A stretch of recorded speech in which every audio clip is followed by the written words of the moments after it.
हरे कृष्णा। आज हम लोग एक रिएक्शन वीडियो बनाने जा रहे हैं और ये पहली बार ही हम लोग जीवन में एक रिएक्शन वीडियो बना रहे हैं। और इस वीडियो को बनाते हुए हम हर्षित नहीं हो रहे, बल्कि एक दुख का विषय है। हमारे गुरुवर्ग शीला भक्ति वेदांत शीला स्वामी महाराज जी ने अपने इतना प्रयास करके अपने प्राणों को देके उन्होंने भगवान की वाणी का प्रचार किया है। और उन्होंने क्या दिया है? बिल्कुल अनअडल्टर्ड श्रीमद् भगवत गीता, जिसके अंदर किसी प्रकार का उन्होंने मिलावट नहीं करा। इसलिए उन्होंने अपनी गीता का नाम रखा गीता एज इट इज यथा रूप। और आज उसी गीता का दुर्प्रचार हो रहा है। उस गीता में जो भगवान कृष्ण की वाणी के जो एक एक शब्द हैं जो उन्होंने अर्जुन को बोले हैं, आज उन एक एक शब्दों की गलत व्याख्या करी जा रही है। जो गीता जिसका अल्टीमेट उद्देश्य शीला भक्ति वेदांत स्वामी महाराज जी ने, शीला प्रभुपाद जी ने बताया था, बैक टू गॉड हेड भक्ति योगा, आज उसी को ही बिजनेस योगा के नाम से उसका दुर्प्रचार किया जा रहा है। आज हम आपको दिखाएंगे कि कैसे हर श्लोक को मैनिपुलेट किया जा रहा है। हम आपको इस वीडियो में दिखाएंगे कि उस श्लोक का अर्थ शीला स्वामी महाराज जी, शीला हमारे जो गुरु वर्ग हुए हैं, शीला प्रभुपाद, शीला भक्ति विनोद ठाकुर, वो उसकी क्या व्याख्या करते हैं और आज का जो समाज है किस प्रकार से वो उसका दुर्प्रचार करके हर शब्द का गलत मैनिपुलेशन कर रहा है। प्रभु जी, आप ये क्या बोल रहे हैं? क्या आपके पास कोई प्रमाण है इसका? आइए देखते हैं क्या बोलते हैं। ये प्ले करें।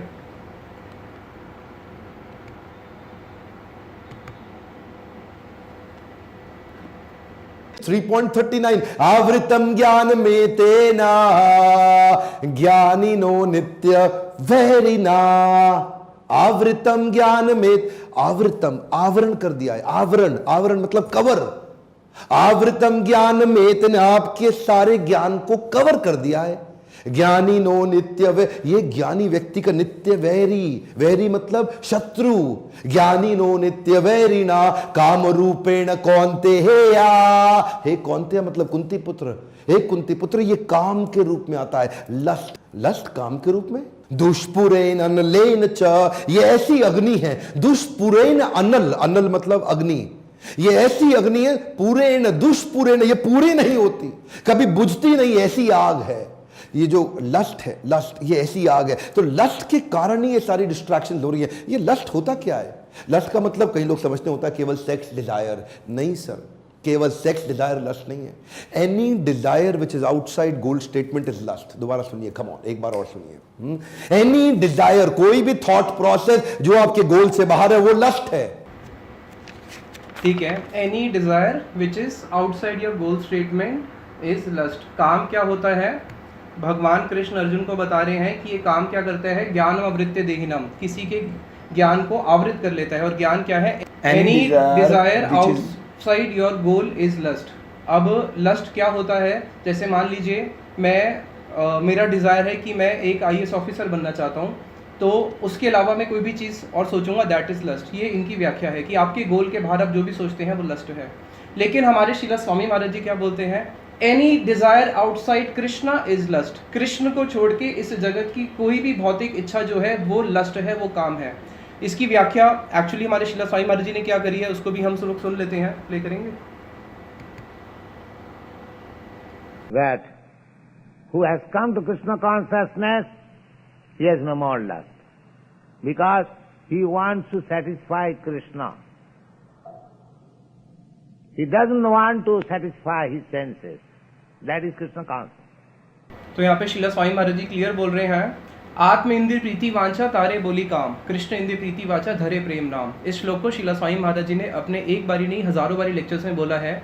अपनी इंद्रियों को सेटिस्फाई करना, दैट इज लस्ट। तो any state thing which is outside your goal, that is lust. नहीं, आपका जो गोल है वो भी लस्ट है। क्यों? क्योंकि आपका गोल अपने सेंस सेटिस्फैक्शन के लिए हो रहा है। If you want to satisfy Krishna, that is love, but anything that you are satisfying for yourself, that is lust. आगे क्या कह रहे हैं शीला स्वामी महाराज जी? His aim of life is how Krishna will be pleased. That's all. And lust means how my senses will be satisfied. That is the difference. ये तो That is the difference. ये तो परिभाषा भी पूरी उल्टी बता रहे हैं। ये तो कि जो मेरा गोल है उसके बाहर मैं कुछ भी सोचता हूँ वो लस्ट है। आपका गोल भी लस्ट है। इसमें शीला स्वामी महाराज जी आगे और क्या बोलते हैं, एक और उनकी क्लिप्स प्ले करी जाए। আত্মেন্দ্রিয় তৃপ্তিমাঞ্চা ধরে তার নাম কাম। কাম means lust. What is lust? Lust means whenever you try to satisfy your senses, that is called lust. And the same, whenever you try to satisfy Krishna's senses, that is love. ये श्रीमान doctor Vivek Bindra ji बोल रहे हैं कि भगवत गीता का according क्या है, अपने खुद के गोल को प्राप्त करना। और जैसा कि शिला स्वामी महाराज जी ने बताया, जगह जगह बताया, अपनी हर बुक में बताया कि भगवत गीता का गोल क्या है, भगवान कृष्ण को प्राप्त करना। तो इन्होंने तो गोल ही चेंज कर दिया। किसी व्यक्ति का गोल है भैया आईएएस प्राप्त करना, तो भगवत गीता क्या आपको ये बताएगी कि आईएएस कैसे बनना है? किसी व्यक्ति का गोल है मुझे बहुत बड़ा इस दुनिया में व्यक्ति बनना है, तो भगवत गीता आपको ये बताएगी? नहीं, शिला स्वामी महाराज जी जो बता रहे हैं हमें वो सुनना है। ठीक है, अब इनका इसी वीडियो का आगे जो नेक्स्ट पार्ट है उसको भी प्ले करते हैं। उसमें किस प्रकार से शब्द का मैनिपुलेशन किया गया है।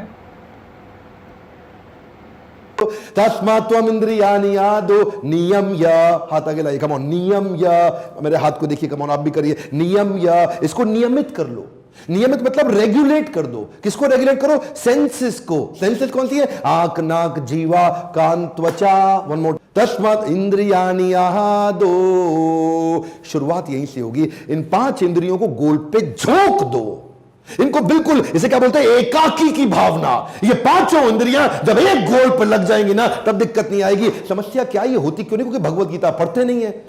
यहाँ पे कह रहे हैं कि इंद्रियादि आदौ, कि भगवान ने बोला है अपनी इंद्रियों को प्योरीफाई करना चाहते हैं तो क्या कीजिए, अपनी इंद्रियों को सेवा में लगाइए। और यहाँ पे उन्होंने बोला है कि अपनी 5 इंद्रियों को अपने गोल पे छोक दो। तो क्या हिरण्यकशिपु उसने अपनी इंद्रियों को अपने गोल पे नहीं छोका था? 60,000 साल उसने तपस्या करी थी, शायद आप और हम लोग भी नहीं कर सकते। तो अपनी इंद्रियों को प्योरीफाई करने का इन्होंने यहाँ पे फिर मैनिपुलेशन किया है कि अपनी इंद्रियों को अपने गोल पे छोक दीजिए, उससे आपकी इंद्रियां प्योरीफाई हो जाएगी। बट नहीं, अपनी इंद्रियों को कृष्ण की सेवा में लगाने से ही इंद्रियां प्योरीफाई होती है, जिसको शीला स्वामी महाराज जी बोलते थे ऋषिकेश सेवनम, कि अपनी इंद्रियां जो ऋषियों के स्वामी है ऋषिकेश, कृष्ण की सेवा करने से ही प्योरीफाई होती है। उसको भी हम, शीला स्वामी महाराज जी ने श्लोक की टीका में क्या बोला है, इसको भी हम सुन लेते हैं कि किस प्रकार से जो टीका हमारे गुरुवर कर रहे हैं और कैसे ये उसको मैनिपुलेट करके पूरा बिजनेस में लगा रहे हैं। लगाइए क्या बोलते हैं। और ऐसे लोगों के लिए शीला स्वामी महाराज जी ने क्या बोला है वो भी हम आपको आगे बताएंगे, क्योंकि स्वामी महाराज जी भविष्य को जानते थे कि ऐसा होने वाला है। तो प्रभुपाद जी बोल के गए हैं कि भविष्य में जो लोग इस प्रकार से मैनिपुलेशन करेंगे उनके लिए भी क्या इंस्ट्रक्शंस है, उसको भी अभी हम आगे वीडियो में देखेंगे। ठीक है, प्ले करते हैं। Sense control means to engage the senses in the service of Krishna. Rishikena Rishikesha Sevanam Bhakti Ruchat. Simply, we have to purify the senses. The senses must be there. Otherwise, I am not a living being. I am stone. But at the present moment, I am misguided. I am using my senses for other purposes than Krishna's. Therefore, you cannot control. And as soon as you apply your senses for satisfying Krishna, then they are controlled automatically. प्रभु जी वो कौन से ऋषि थे? हाँ आप बताइए भक्तों को, वो कौन से ऋषि थे जिन्होंने तपस्या करी थी पानी के नीचे सेंसेस प्योरीफाई के लिए? सौबरी ऋषि, उन्होंने भी यमुना जल के नीचे 10,000 साल रह के अपनी सेंसेस को कंट्रोल करने का प्रयास किया। उनकी प्योरीफाई हुई थी प्रभु जी सेंसेस? 10,000 साल के बाद भी नहीं हो पाई। क्या हुआ था फिर उनके साथ प्रभु जी? उसके बाद वो वापस आते हैं और 50 विवाह एक साथ करते हैं। तो सेंसेस को कंट्रोल करने के लिए शीला स्वामी महाराज जी हमारे भगवत गीता में, अपने लेक्चर्स में, अपनी बुक्स में उन्होंने हर जगह मेंशन किया है कि to control the senses there is only one way, that you have to engage your senses in the service of Krishna, जिसमें शीला स्वामी महाराज जी बोलते थे सवे मना कृष्ण पदार विंदयोर, कि अपनी सारी सेंसेस को और अपने मन को भगवान की सेवा में लगा देना। प्रभु जी अगर आप भगवत गीता में मिलावट करके आप जीवों के प्रति दया कर रहे हो, भगवत गीता में मिलावट करके आप लोगों को जोड़ रहे हो, तो ये सही है गलत है प्रभु जी? इसमें मैं कुछ नहीं बोलूँगा, हमारे गुरु शीला स्वामी महाराज जी क्या बोलते हैं उसी की ही रिकॉर्डिंग से आपको मैं सुनाऊंगा, आप प्ले कीजिए। एक बात और बोलते थे Srila Swami Maharaj ji, we have to change the public not the philosophy, हमें फिलोसफी को चेंज नहीं करना, हमें पब्लिक को चेंज करना है, दिस इज़ अ प्रोसेस। और उसमें उन्होंने शीला स्वामी महाराज जी ने आगे बोला था, we should not change to accommodate the public but that we should change the public to accommodate us. और शीला प्रभुपाद जी इसमें क्या बोलते हैं आप प्ले Bhagavad Gita as it is. We don't interpret. We do not interpret foolishly. Because I say purposefully this word foolishly, that why should we interpret Krishna's words? Am I more than Krishna? Or did Krishna leave some portion to be explained by me by interpretation? Then what is the importance of Krishna? If I give my own interpretation, thinking myself more than Krishna, this is blasphemy. How I can become more than Krishna? If actually we want to take advantage of this Bhagavad Gita, then we must take Bhagavad Gita as it is, just like Arjuna took. Arjuna, after hearing Bhagavad Gita, he said, Sarvametam Ritangamanne. I accept all the words, my dear Keshav, whatever you have said. I accept. तो आप इसमें सुन सकते हैं कि शीला स्वामी महाराज जी ने clear मना करा है कि आप कृष्ण के शब्द को इंटरप्रेट नहीं कर सकते। और शीला स्वामी महाराज जी की बहुत सारी ऑडियोज़ ऐसी हैं जिसको हमने नीचे डिस्क्रिप्शन में लिंक भी दिया है, जिसमें शीला स्वामी महाराज जी बोल रहे हैं कि मोस्ट ऑफ द पीपल वो भगवत गीता को ही इंटरप्रेट करके अपनी फिलॉसफी क्यों देते हैं, बिकॉज भगवत गीता जो है वो सब लोग उसको जानते हैं और भगवत गीता का बहुत प्रचार है, तो अपना प्रचार करने के लिए भगवत गीता को आगे रख के अपनी फिलॉसफी दे देते हैं। तो ऐसे लोगों के लिए शीला स्वामी महाराज जी क्लियर बोलते थे कि आप अपनी फिलॉसफी देनी है तो अपनी बुक लिखिए, भगवान की वाणी के साथ क्यों छेड़छाड़ करते हैं। और अब आप के मन में ये प्रश्न आ सकता है कि हमने तो आपको केवल उनकी एक ही वीडियो में से गलती दिखाई है, तो उनकी एक वीडियो नहीं, उनकी ऐसी बहुत सारी वीडियोज़ है जिसमें उन्होंने गीता के शब्द को मैनिपुलेट किया है। अब मैं आपको नेक्स्ट वीडियो दिखाता हूँ कि किस प्रकार से उन्होंने भगवान कृष्ण की वाणी को एक अपनी धारणा के अनुसार समझ के और उसको कैसे गलत मैनिपुलेट किया है। नेक्स्ट वीडियो प्ले करें। भगवत गीता में एक श्लोक है जो सेल्स मल्टीप्लाई कराता है, जो भगवान कृष्ण ने अर्जुन को बताया था और हमें हमारे गुरुवरों ने शायद नहीं बताया, ये हमें बताएंगे। हम सुनते हैं क्या सेल्स मल्टीप्लायर श्लोक है, आइए। क्या कहते हैं कृष्ण गीता में? अज्ञ च श्रद्धानाश्च संशयात्मा विनश्यति, नायम लोको अस्ति ना परा ना सुखम संशयात्मना। श्लोक बड़ा जबरदस्त है ये। हाँ, कृष्ण क्या कहते हैं? अज्ञ च अश्रद्धानाश्च। अज्ञ मतलब जिसके पास, ज्ञ मतलब ज्ञान, अज्ञ मतलब विदाउट ज्ञान, यानी कि जिसके पास ज्ञान ना हो। अश्रद्धा, श्रद्धा मतलब कन्विक्शन फेथ, अश्रद्धा मतलब विदाउट कन्विक्शन फेथ, जिसके पास फेथ और कन्विक्शन ना हो। कोई ऐसा आदमी आपकी टीम, अगर आप बिजनेसमैन है तो आपकी टीम के अंदर या आपकी खुद के अंदर, जिसके पास ये दो चीजें नहीं है, यानी कि ज्ञान नहीं है प्रोडक्ट के बारे में, ऑर्गेनाइजेशन के बारे में, श्रद्धा नहीं है, कन्विक्शन नहीं है आपकी ऑर्गेनाइजेशन के बारे में, उसके साथ क्या होने वाला है? संशय आत्मा विनश्यति। ऐसे संशय आत्मा का विनाश हो जाएगा। ऐसा संशय आत्मा जो अपने प्रोडक्ट पे, अपनी ऑर्गेनाइजेशन पे, अपने बॉस पे, अपनी लीडरशिप पे, अपने खुद पे विश्वास ना करता हो, प्रोडक्ट की नॉलेज ना रखता हो। तो महाभारत युद्ध में क्या कर्ण को अपने पे भरोसा नहीं था, या दुर्योधन को कर्ण पे भरोसा नहीं था, या इनको भीष्म पितामह पे भरोसा नहीं था?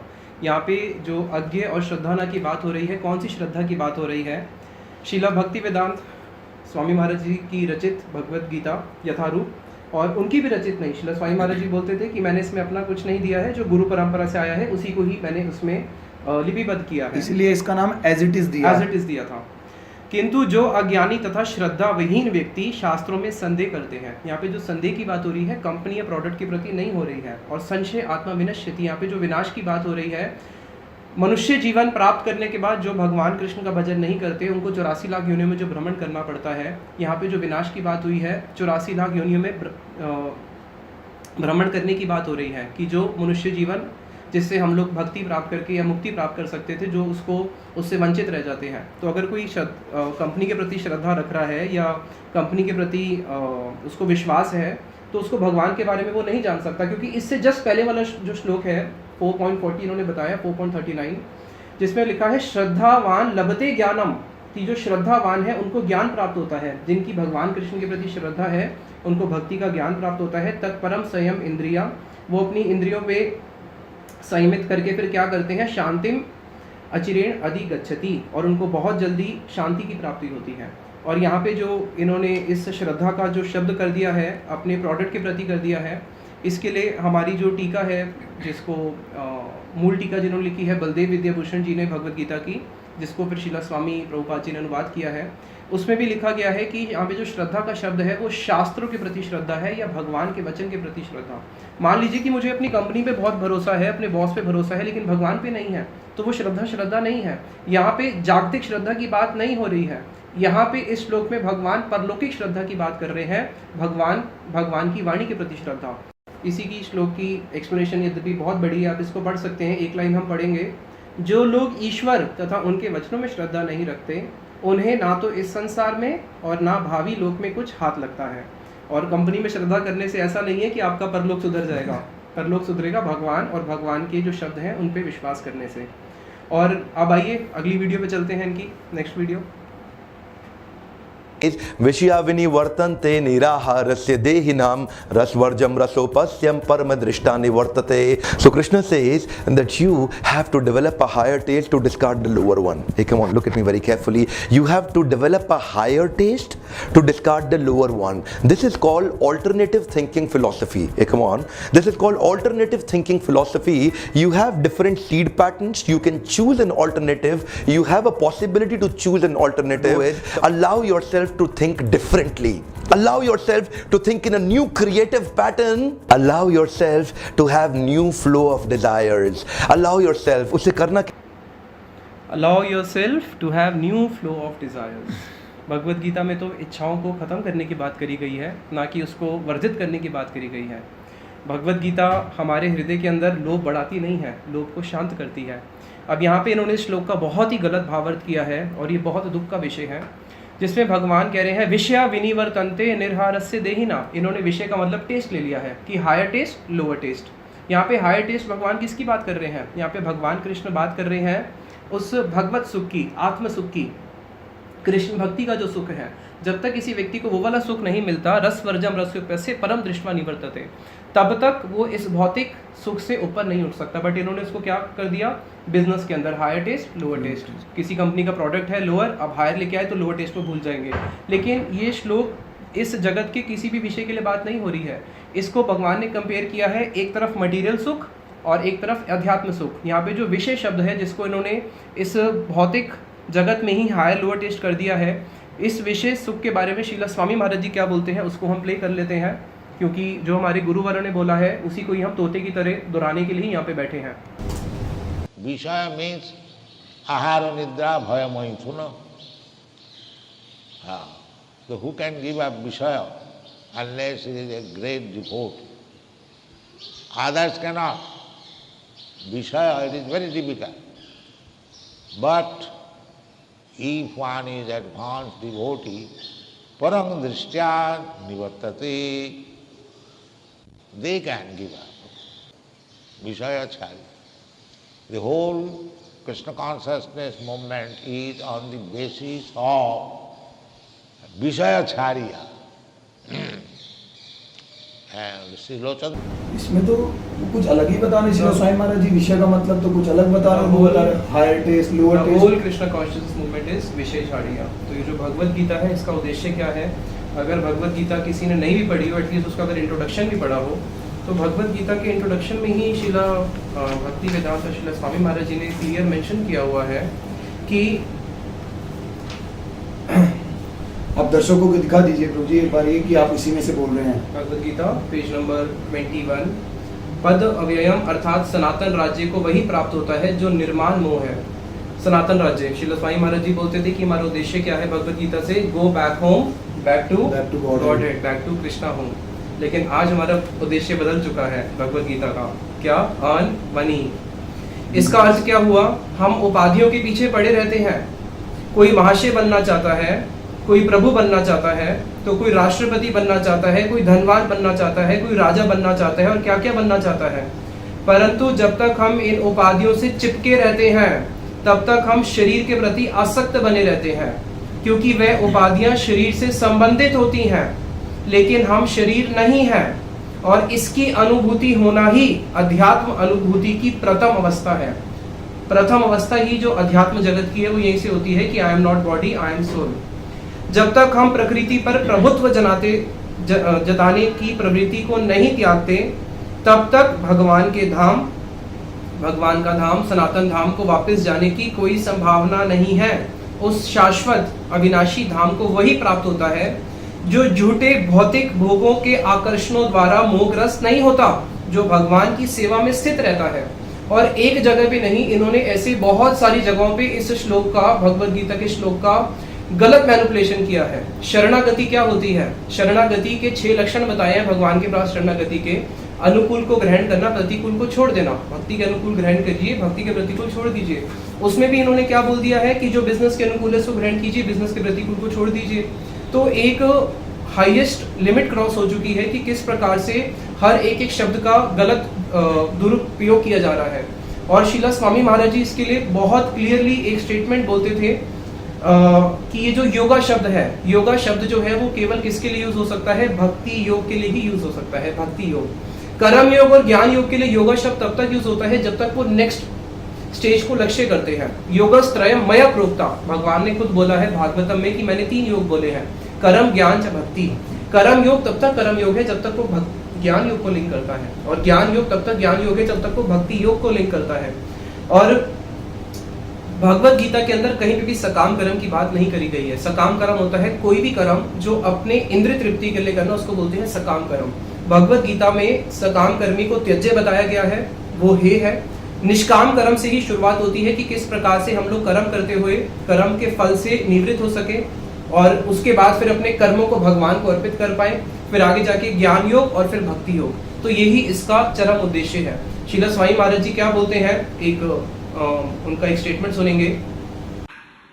So, if you read Bhagavad Gita as it is, that is Madhasya. But if you interpret Bhagavad Gita according to your rascal imagination, that is not Bhagavad Gita.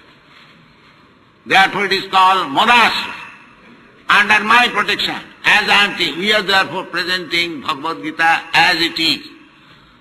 We do not change. Why you should change? What right you have got to change? If Bhagavad Gita is a book of authority, and if I make my own interpretation, then where is the authority? Can you change the law book according to your interpretation? Then what is the meaning of that law book? That is not law book. You cannot change. Similarly, if you accept Bhagavad Gita as the book of authority, you cannot change the meaning. Then that is not allowed. What right? If you have got some opinion, if you have got some philosophy, you can write in your own book. Why you are killing others and yourself by interpreting Bhagavad Gita? You give your own thesis in a different way, but these people, they take advantage of the popularity of Bhagavad Gita and interpret in a different way according to their own whims. Therefore people do not understand what is Krishna. That is the difficult. And the purpose of Bhagavad Gita is to understand Krishna. And all the so-called scholars and politicians The purpose of the Bhagavad Gita is to understand Krishna. हमारे श्रीमद चैतन्य महाप्रभु जब दक्षिण भारत की यात्रा में गए थे, वहाँ पे उनको एक विप्र मिला जिसको शब्दार्थ का ज्ञान नहीं था, लेकिन फिर भी वो गीता पढ़ता था। तो सब लोग उसका उपहास उड़ाते थे कि ऐसा ब्राह्मण है, इसको तो शब्दार्थ का भी ज्ञान नहीं है। तो महाप्रभु ने उनसे पूछा, भाई तुम्हें कुछ समझ में भी आता है गीता में? तो उन्होंने क्या बोला, मूर्खामी शब्दार्थ ना जानी, शुद्ध अशुद्ध गीता पढ़ी, गुरु आज्ञा मानी। मेरी गुरु की आज्ञा है, इसलिए मैं शुद्ध अशुद्ध केवल गीता को पढ़ लेता हूँ बैठ के, लेकिन मुझे मूर्ख हूँ, कुछ शब्दार्थ का ज्ञान नहीं है। जावत पढ़ो तावत पाओ कृष्ण दर्शन। जब भी गीता पढ़ता हूँ तो मुझे कृष्ण के दर्शन होते हैं, इसलिए मेरा मन नहीं करता गीता छोड़ने का। तो जो ultimate object of Bhagavad Gita वेदेश सर्वेर अहम वेद्यो, दैट इज कृष्णा। और आगे शिला महाराज जी क्या बोल रहे हैं, banish Krishna or to kill Krishna.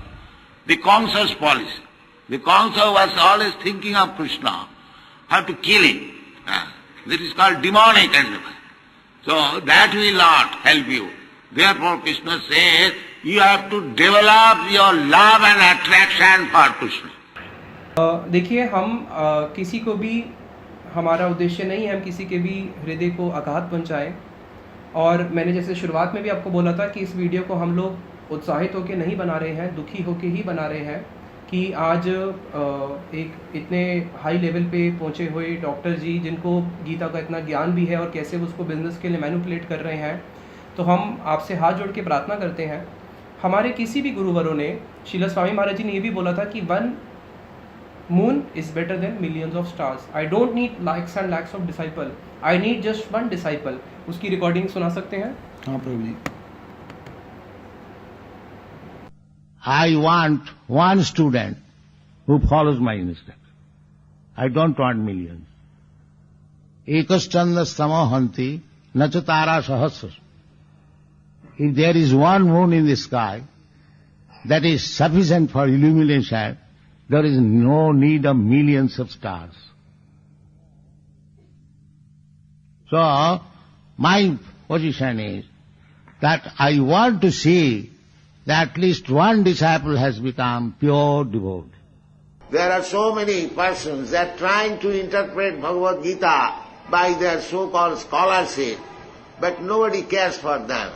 They cannot turn even one person a devotee of Krishna. This is a challenge. In your Bombay, there are so many persons there explaining Bhagavad Gita for so many years, but they could not turn even a single person a pure devotee of Krishna. This is our challenge. तो आपने सुन ही लिया होगा, कोई व्याख्या की जरूरत नहीं है कि हमें प्योरिटी चाहिए और भगवत गीता का उद्देश्य भगवत प्रेम है। जैसे कि अभी हमने सुना कि गीता पढ़ती उनको कृष्ण के दर्शन होते थे, तो जहाँ पे कृष्ण के दर्शन हो रहे हैं वहाँ प्योर अध्यात्म है, वहाँ पे कोई भौतिक इच्छाओं का प्रश्न नहीं है। और भगवत गीता के दूसरे अध्याय का 71 नंबर श्लोक, जिसको शीला स्वामी महाराज जी अनेक स्थानों पे बोला करते थे, जिसमें बताया गया है कि अगर आप सुखी रहना चाहते हैं तो आप सक्सेसफुल पर्सन वो नहीं है जो बहुत बड़ा बिजनेसमैन होता है या जो बहुत लाखों करोड़ रुपए कमा लेता है। वो किसी एक भौतिक दृष्टि में हो सकता है कि वो सक्सेसफुल पर्सन हो, बट गीता की दृष्टि में, भगवान की दृष्टि में कौन सक्सेसफुल पर्सन है? विहाय कामान या सर्वान पुमान चरती निस्पृहा निर्ममो निरअहंकार स शांति मादि गच्छति। उसी को ही शांति मिलती है जो इच्छाओं का त्याग कर चुका है। निर्ममो निरअहंकार, जिसके हृदय में किसी प्रकार का अहंकार नहीं है, अहंकार शून्य है। निस्पृहा, जिसकी सारी भौतिक स्प्रियाएं खत्म हो चुकी है। तो गीता हमारी एक सनातन धर्म की बहुत बड़ी ग्रंथ है। यहाँ तक कि जब कोई व्यक्ति मर जाता है तो वहाँ पे भी गीता पाठ किया जाता है शांति के लिए। तो गीता को प्लीज़ आप मैनेजमेंट बुक, या फिर उसको, कई लोग ऐसे भी हैं जो आज गीता को it's not a religious book ऐसी बातें भी बोलते हैं जो बहुत दुख का विषय है। तो आप लोगों से ही प्रार्थना है कि गीता को जिस प्रकार से हमारे गुरुवरों ने एक्सेप्ट किया है उसको उसी प्रकार से ही रहने दें। और एक और बात, ये शीला स्वामी महाराज जी के इतने सारे ग्रंथ है, देखिए ये भगवत गीता रही और इतने सारे ग्रंथ हैं। इतने सारे ग्रंथ में कहीं भी शीला स्वामी महाराज जी ने बिजनेस योगा के बारे में बताया है? बताइए, आप हमें बताइए, कहीं भी शीला स्वामी महाराज जी ने इसके बारे में बताया नहीं। भगवत गीता में केवल 3 जगह योगा शब्द यूज हुआ है, कर्म योग, ज्ञान योग, भक्ति योग। कर्म और ज्ञान के साथ रिलेटिव लेवल पे योगा शब्द यूज हुआ है और भक्ति के साथ एब्सोल्यूट लेवल पे। जैसे आज के ट्रेंड में चल रहा है बिजनेस योगा ऑन भगवत गीता। भैया कल इतने सारे पॉलिटिशियन हैं, कल इतने सारे पॉलिटिशियन लाएंगे पॉलिटिक्स योगा ऑन भगवत गीता। इतनी सारी माताएं हैं जो कुकिंग करती है, वो लाएगी कुकिंग योगा ऑन भगवत गीता। इतने सारे स्पोर्ट्समैन हैं, वो क्या लाएंगे? Sports yoga on Bhagavad Gita. तो ये तो योगा चलते ही जाएगा, चलते ही जाएगा। हमारे आपसे यही प्रार्थना है, आप इतना अच्छा मोटिवेशनल करते हैं, आप इंडिया के इतने जाने माने मोटिवेशनल स्पीकर हैं और इतना अच्छा बोलते हैं, आप बोलिए, समाज के लिए आप एक बहुत अच्छा कार्य कर रहे हैं। लेकिन प्लीज़ आप ये जो भगवत गीता को मैनिपुलेट करके बोलते हैं ना, प्लीज़ आप ये मत बोलिए प्लीज़, क्योंकि इससे ना शीला स्वामी महाराज जी ने इतनी मेहनत करी भगवत गीता के लिए, उन्होंने अपना सब कुछ दिया, तो उनकी वाणी कहाँ रह गई? आप देखिए, आप अपनी वाणी को इस पर थोप कर बोलते हैं। तो प्लीज़ आपसे बस हमारी यही प्रार्थना है। हरे कृष्णा। अगर हमारी कोई भी बात आपको बुरी लगी हो तो उसके लिए हम आपसे क्षमा प्रार्थी हैं। वांछा कल्पतरुभ्यश्च कृपा सिंधु भैश्च पतितानां पावनेभ्यो वैष्णवेभ्यो नमो नमः।